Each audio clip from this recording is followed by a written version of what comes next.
endorse sa sangguniang panlalawigan for review kung nakita nila yung documents na i-present natin ay kumpleto na.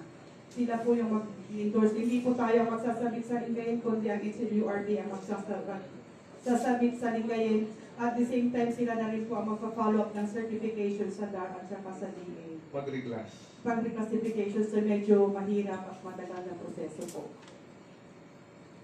How about yung papel ng presentation? Kompleto na. The corporation, kompleto na. Yung corporation, sir, okay naman po.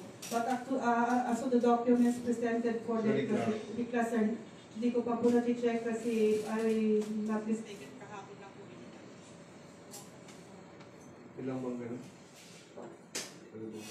Yes, because I was talking to Naka-recess naman tayo. kay AJ. She is taking care of all the reclassifications ng lahat ng subdivisions nila. So,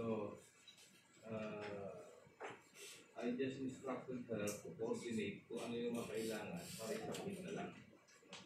Pero with respect to this one, wala namang objection. So, I believe, kasi ang sabi ko sa kanila, ang hinihintay, patatagal dito sa amin, pag hindi kayo magbibigay ng certificate na OPA. But according to her, ang usual and traditional practice nila sa mga classifications is that they get the resolution first and then sila na balang maglalakad sa PA. Regional. Probably, siyempre, may mga big wigs ng mga FT. Kasi before kasi nalala ko sa panlalawigan, yun yung hinihingi talaga eh. DA, DITAR. Kaya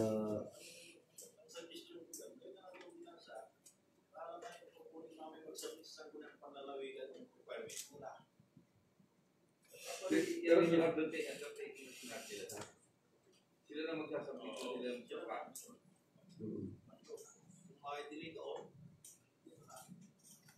hindi, yung okay naman ako doon. Pero sinasabi kasi ni Sangguni yung panlalawigan, bakit po in-approve na walang clearance yung mga tenant doon.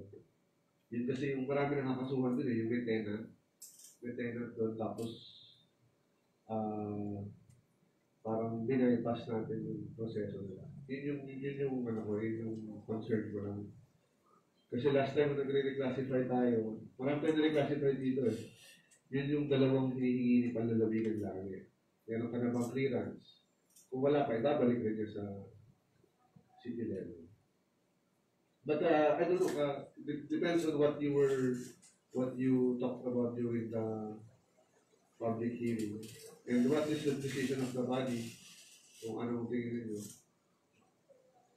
May iniwan silang retention area eh. So, alam ko may tenant, pero siguro na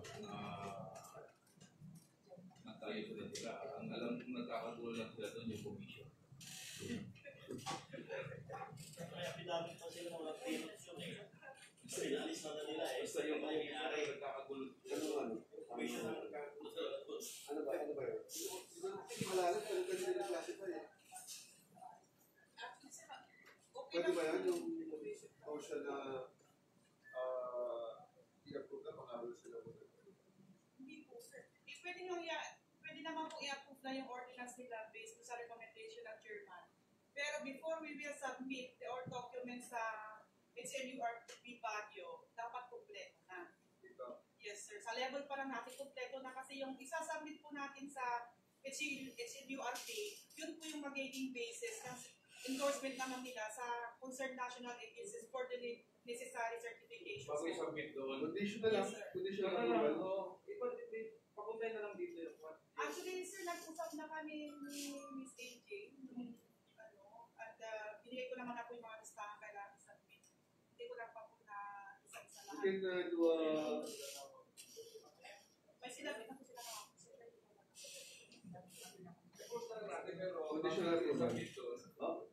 Ikot na lang. As long as there is no objection from Granny. So, we'll now resume our session. So, there is a motion, a pending motion to approve, to enact the ordinance classifying 2 parcels of land with an aggregate area of 180,542 square meters from agricultural use to residential use. Any second to Councilor De Castro's motion? seconded by Councilor Ranoy, Councilor Bakay, Councilor Secretary, and Councilor Ladok for the enactment of the said ordinance. Any objections? Any amendments? Discussions?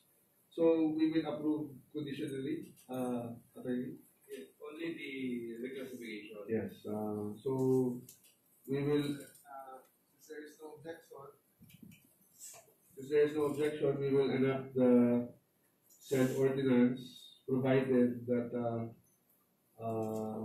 the requirements are complete and, all the certificates needed are submitted to this August body before submitting to HLURB, to the Sangguniang Panlalawigan. Namely, ano yung mga yan? DA certificate, DAR certificate, DNR, and all other certificates needed as the list of our secretariat provided. So, next item. Wait, so yung isa, next item. After na ito. Next week na sir, parang kasi parang pa na subdivision pa, wala pa kayong kumuha na reclassify. Hindi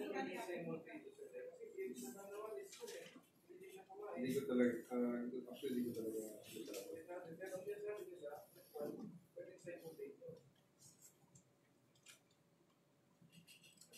Kasi ang application din naman nila yung Pwede ba? Pwede po na. Tapos na. Ako na yung ordinance na po. ano mo naman ako na natin? Ordinance. Ordinance mo yung una. Tapos pamatawa ng subdivision plan. So, hindi pa mo na next week na lang ba? Ako na yung una niya. Literal na ngayon. Sunod yung resolution. Basta mauna lang yung ordinance. Basta mo yung ordinance. Basta na-qualify na nila ang kapatid sa video. Sir, mas wala mga matrices? Na-present na po ba sa body yung subdivision plan nila? Sa public hearing, hindi ko alam. Sa public hearing. Kasi Public suppose hearing. na hindi ko present sa inyo. Lahat ng Manila hanggang sa electrical sa plan niya hanggang sa concession. Sa public hearing. Wala kasi ako. Hindi na ba nila? Present sa body. Kasi kayo Kasi pati yung Manila, yung isang pinag-uusapan namin dyan is yung katakbo ng tubig. Yun ang importante. Then, the cultural, ano kasi, no, in practice kasi, ano nangyayari, represent siya dito ng subdivision plan. After that, nagpa-public hearing. Kaya nangyayari na una na yung public hearing, doon na rin niya present. So, may copy ba tayo ng presentation? Wala. So, lahat ba nag-attend? Sino nag-attend ng public hearing? Lahat. Ako lang pala, wala. I will defer to the majority of the body. Kahit wala ako doon, nandun naman yung majority. So, we'll now resume the session. So, what is the pleasure of our good council? I likewise move to approve the said resolution without prejudice to the submission of all the necessary relevant and pertinent documents in support of the said resolution of the opening subdivision plan by the Republic of Pangasinan. Yes, we move by Councilor Advertise Castro, seconded by Councilor Season, Councilor De Leon, Councilor Ranoy, Councilor Segundera, Councilor Apple Bakay for the approval, for the adoption of the said resolution. Any objection? Amendment, discussion, hearing none, the said resolution is hereby adopted, provided that all the prerequisites required during the public hearing and all the documents have been submitted to this August body, and given that all the documents are in order. Next item. So we are done with our business of today. So there are two items that we deferred. Number one is the underprivileged hour, our good counselor of agriculture would like to have a few questions to our city agriculture office. So I would like to acknowledge Sir Jesse Tolentino. Welcome po. Sir, pwede po tayo dito sa... and then for our second item, it's the resolution approving the additional partial list deferred our letter. So it's been moved by Councilor Cirilo Doc, seconded by Councilor Wakay for the suspension of the rules. So magandang hapon, Sir Jester. Meron ako mga konting katanungan po ang ating sanggunian, pati especially po sa ating chairman on agriculture. Councilor, you have the floor. Thank you, Mr. Chair. Regarding to dun sa subsidy na binigay yata ng Department of Agriculture, kasi dun sa pila dun sa convention, may nag-isradya ka ng isang senior citizen. Kung pwede lang po sana, kung meron pa kayong ibibigay, hindi ba pwedeng i-barangay na lang para hindi na pumunta yung mga, pati karamihan. Senior citizen yung karamihan doon eh.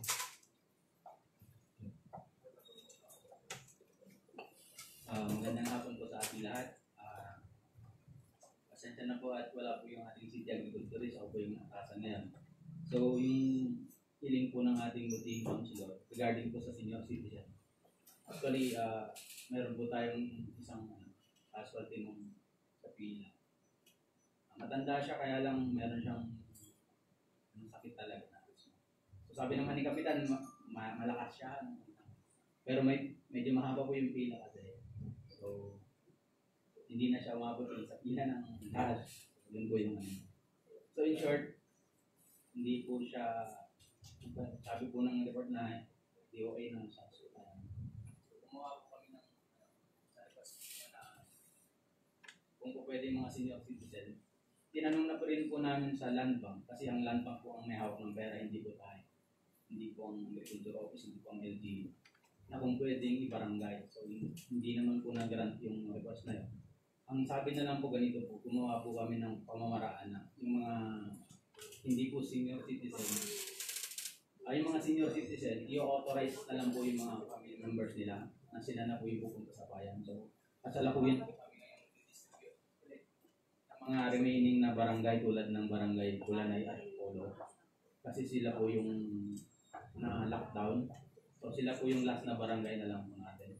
So, ang ginawa po namin pamaraan ngayon, lahat na po ng mga senior citizen, i-authorize na lang po yung mga immediate family nila o mga barangay council na sila na lang yung tatanggap at sila na po yung bibili. So, kami po ay ngayon nasa Plaza and David Braganza at ang cash distribution ay nasa convention, Municipal Season Convention Center. Yun po yung ginawa namin remedyo para po may distribute po yung 5,000 na financial assistance po natin para sa ating mag. Any other questions? Councilor Gawin? Wala po, Mr. Chair. Thank you dun sa remedyo na ibigay nyo sa ating mga pablo. So, ang ginagawa niyo per barangay, Opo, schedule per barangay. ilan per day? So yung una kasing location natin nasa 800 sa isang araw. Na tao? Opo, AM tapos PM. O 400 per day? Sa 400 sa umaga, 400 sa hapon. Tapos nung second day, ginawasan po namin. So naging 700. Tapos yung last day, ganun din 700. So 4 days po yung distribution. Last day po nung June 12 at doon din po tayo sa Sinawing Palad po yung ating isang farmer sa barangay Pugo. So, nalulungkot din po kami kaya lang anong talaga yung So, yun yan. Siguro, we should be advice, maybe we should be more conscious. Kasi may national call na mag-mass gathering or iwasan ng senior citizen. So, siguro tayo muna yung mamuna na mag-isip tayo ng iba hirapan yung mga senior citizen. Siguro kung bawasan pa yung 800 or batch sheet or kung hindi pwede, nag-authorize na lang siya. Apo. Nag-authorize na lang siya or pwede bang ang lahat ng iimbitahan lang, senior lang. Parang mauna muna lahat ng senior citizen. 300 or 400. Actually, yung ginawa namin sir muna, talagang nasa harap yung mga senior citizen. Sila po yung natin. So, bagamat, yun nga, hindi naman po mainit yung panahon. Maganda naman sa loob ng ating convention center. Siguro nagkataon talaga na na-affect ng karamdaman ng siyang nebulizer na hindi natin alam. Sabi naman po ni malakas pa naman po si Tatang. Sabi niya, kaya pinayagan po naman. Siguro, maganda naman yung meron tayo parang senior citizen lane. Pero siguro, given yung request ni Council, baka pwede i-consider nyo rin na senior citizen only. First 2-3 days. Pila kasi, siyempre, lugi sila. So, also, I'll take this opportunity na may nakasalubong kasi akong farmer doon sa City Hall kahapon. Na-mention din daw niya na, allegedly, na-mention niya na mayroon daw pinipili sa pagbibigay ng subsidy. So siguro, since nandito ko na, para masugit na rin yung bisita niyo, pwede bang pakikwento na lang siguro kung ano ba itong subsidy na to, saan galing, magkano, tapos sino po yung binibigyan? So, yung pong tanong niyo ako, Vice Mayor, sir, ganito po. Ang ating pong mga farmers po ay entitled po sa financial subsidy for rice farmers, yung FSRF. So, dalawa po yung program. Yung isa po is Rice Farmer Financial Assistance. Ito pong programa na ito ay galing po sa Department of Agriculture. So, lahat po ito makakatanggap ng 5,000 pesos bilang financial assistance. So, ngayon, pinipili po, bakit po pinipili? So, meron po tayong, ang Department of Agriculture, binigyan po tayo ng tatlong libre na allocation para sa farmer na ito. So, isa rin, may qualification din po sila. Pag mahigit 3 hektarya yung farm mo, so, meron din doon sa FSRF, yung 1 hectare below, sila rin po yung entitled doon. Kanya alam po, yung iba nakalista, tapos sabi nila, tinanggal po, hindi po. Kasi doon sa FSRF, ito po yung doon sa parang, sa time ng COVID, so 5,000. So, ito po rin yung ayuda ng Department of Agriculture. Pero tinanggal po yung nakatanggap ng SAP at saka 4-piece dahil may 5,000 na po nabibigay. Yun po. So, hindi po siya pinili dahil lahat naman po in-encourage na mag-enroll through the RSBSA form. Mag-enroll po tayo. So, nag-enroll naman po sila. Hindi nga lang po yung iba, hindi nag-qualify. At yung iba, hindi naman po lahat nag-register. Tapos, dadagsa na lang sa opisina ng farmer din ako, pero hindi pala siya naka-enroll. Yun po yung maraming po yun. So, ngayon po, kahit time na ini-invite namin lahat sila para makapag-enroll at mailista, maitala ang kanilang pangalan dun sa listahan ng mga farmers po sa opisina. At may pasa po sa department. So, FSRF, ano yung isa? Ano yung 3 hectares below? Yung Rice Farmer Financial Assistance. RFFA. RFSRF. Mahirap po. FSRF. So, 3,000 po nabigyan ng farmer. Ilan po ba farmer natin dito? Sa estimate mo namin dati, less than 7,000. Less than 7. So, almost. So, galing po sa DLAC. Sa Department of Agriculture lahat po yun. 5,000 ang bawat isa. DLAC. Councilor Ganoy, maybe you would like to answer for the 3,000 other farmers? So, gano'n lang po, no? Paki-consider na lang po yung suggestions ng ating chairman on Agriculture, Councilor Ganoy. Tutulong daw siya sa inyo. Salamat po. So, siguro kukunin ko ng pagkakataon, sir, na meron din tayong programa subsidy program din under po ng RCEP or yung tinatawag nating rice tarification mo. So, kasalukuyan po tayo ang distribute ngayon. So, kailangan lang po mag-enroll po ulit tayo sa RSBSA para po ma-entitled din po tayo sa winning. At ganun din po, may parating po pa rin fertilizer na ibibigay po sa Tubalaminos para po sa farmers din po natin na kung saan dapat enroll pa rin po tayo sa RSPSA. So yan po yung mga programs na Department of Agriculture in partnership with the local government development. Saan niyo po ina-announce na kailangan na mag-enroll? Kailangan po nilang mag-enroll. Pero saan po ninyo Kami po ay pumupunta sa barangay mismo at sinasabi po sa mga barangay council, sa barangay captain, sa barangay kapatid. ongoing ba yan? Ongoing. At mga ongoing po. Actually, last year pa po ito. Para makuha na benefit enroll sila. Okay. Like, any more questions? Kung wala na, last question, Councilor Daniel Daniel. Yes, Mr. Chair. Sir, doon po sa binhi,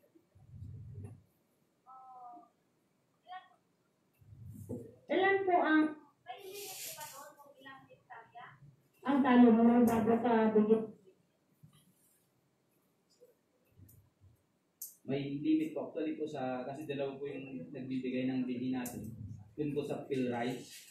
Ito po naman yung nasa RSET. Kung saan, ayun. So meron po kang at least sa 3 hectares. Kung 3 hectares yung area mo, so mabibigyan ka po ng good for 3 hectares. Yun po yung maximum niya. So, Pero, yes, more than pag more than 3 hectares, yun naman po ay pupunuhin ng hybrid na manggagaling po sa Department of Agriculture Region 1. so bilang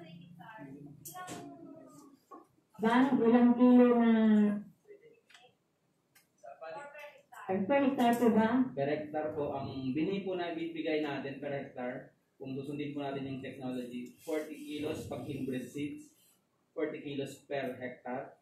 At sa hybrid seeds naman po, ito po yung 15 kilos per hectare. Okay. So, ano ba? Nag-register si Kagawad. Ganun ba?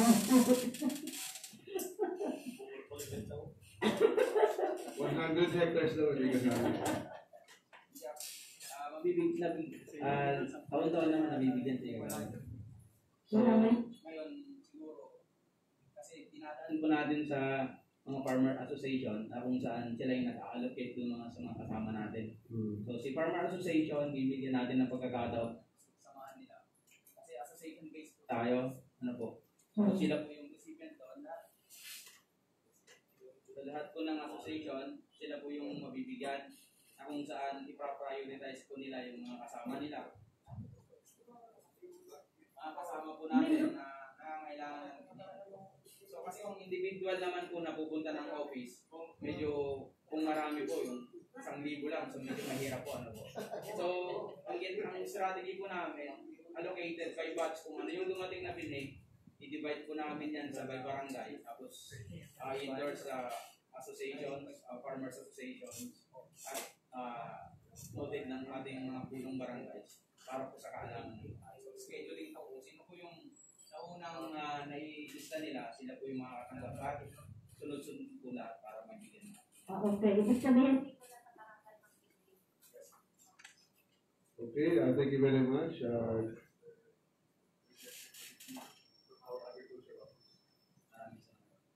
So, proceed, Madam Secretary, to sorry about the way.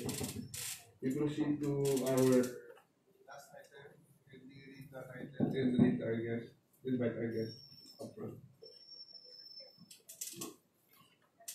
We proceed to the proposed request for a resolution approving the additional partial list of specific projects funded out of the 20% development fund amounting to 774,377 pesos and 51 centavos, and the special purpose appropriation amounting to 204,570 pesos of the City of Alaminos for calendar year 2020. For this item, the resource persons are Sir Lloyd P. Santos and Engineer Ruel N. Chamba, our city engineer.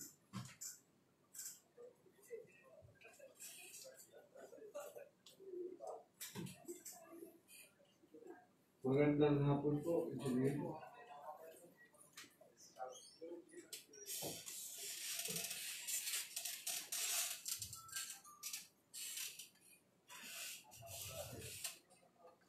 Agad po lang po sa ating lahat. Siguro po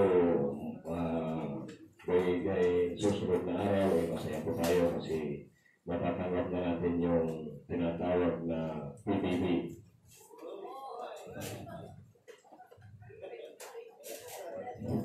So, probably ito po yung 20% development fund under infrastructure development program. Ito yung labor and materials for the proposed maintenance office with electric water tank at Lopa Park. Ito po ay structure na ito is 3 by 3. Ang height niya is 6.8. Sa first floor po, ito po yung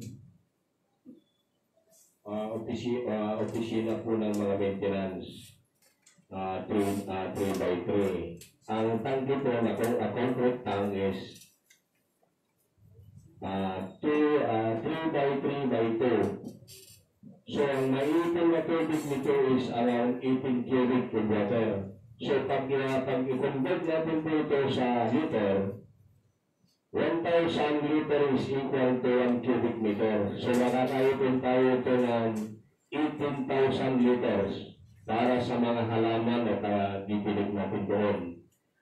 At ito po yung by gravitational po.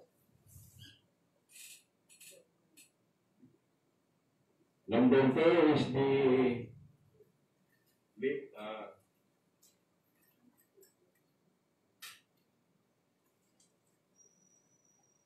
labor and materials.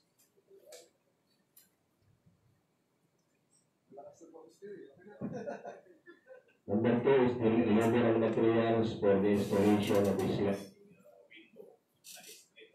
screen grills at City Gymnasium. Ito po, dalawang window grills lang para sa kuwa, yung bakat kuwa. Dalawa lang ito, 2 by 1.5 na window with grills. Units lang po.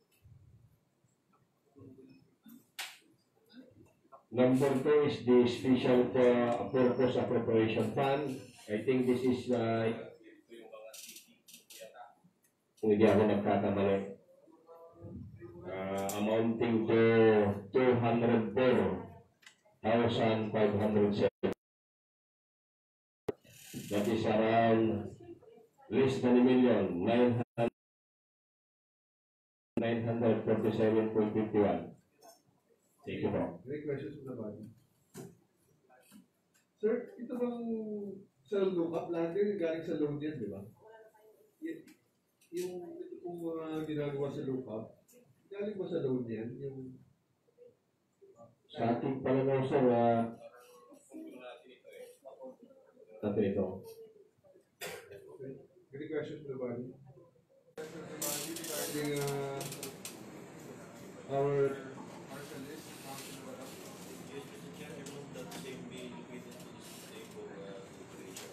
moved by Councilor Seguinado, seconded by Councilor Rabadol, Councilor Season, Councilor Seguinado, for the inclusion of the said item in our business of the day. Next item. Regarding the agriculture, would you want the resolution or okay na? Okay na. Okay. So, Madam Secretary, business of the day. The last item under business of the day is the resolution approving the additional partial list of specific projects funded out of the 20% development fund amounting to 774,377 pesos and 51 centavos, and under the special purpose appropriation amounting to 204,570 pesos of the City of Balaninas for calendar year 2020.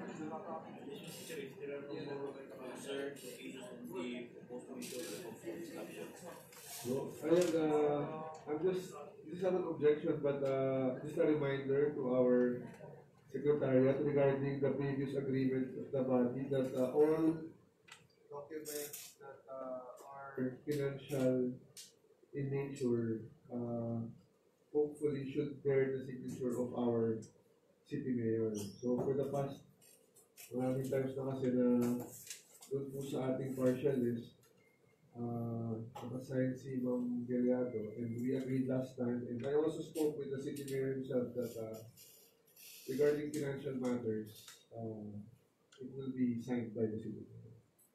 So yung i-recurring request na po natin. Sinabi ko na rin po kayo. So, Councilor Cirilo Doc moves for the adoption of the resolution. Any second? Second by Councilor De Leon, Councilor De Castro, Councilor Secretary, Councilor Rapago, and Councilor Season for the adoption of the said resolution. Any objection? Amendment discussion. Hearing none, the said resolution is hereby adopted. Next item. Announcement. Before we proceed to our announcement, nasabi ka po na balik na daw yung pagkano, so ano ba tayo MGCQ na? MGCQ, and then after a few days, parang full normal na. So at the minimum, just face mask, social distance, saka alcohol. Parang apor na lahat. Pwede na lahat. So, kailangan na natin monitor yung mga establishments kung meron ginagawa ko. I-report lang daw natin para at least tutukan ng mga poso at police. And then, tuloy na ulit daw po yung ating for the next weeks, may restrict ulit dun sa mga nagpa-park along the CBD. Yung traffic ordinance natin, kailangan natin tapusin. So, na-mention kahapon na simula daw this week ata, hindi na silang makapark ulit dyan sa highway. Kasi eventually, papalik na naman yung clearing natin lahat. So, we're working on the ordinance. Siguro after 2 weeks pa, no? 2 weeks, matapos na yung final draft. So, any other announcements? Wala na po, Ma'am Luz? For our announcement, our advance happy birthday greetings to Councilor Michelle S. Ligontera and Liga ng mga Barangay President Raul B. Batay, who will celebrate their birthday on June 20, 2020. Wow, happy birthday! Happy birthday to you. Happy birthday to you. Happy birthday, happy birthday. Happy birthday to you. Happy birthday.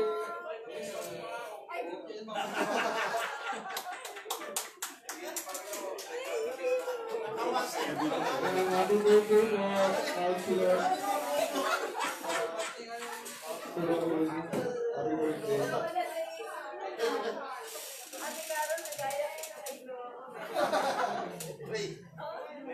Kailan ba? Kailan ba? 20. Ikaw pa huli lang. 20 rin. Sabay. Oh, wow, okay. So happy birthday to Councilor Michelle, Councilor Raul. Speech ba? Speech? Few words. Few words, muna si Councilor Raul, o ano? Few words? Councilor Michelle? Okay, Councilor Banoy? Hinihintay namin yung regalo ni birthday City Pro sa amin.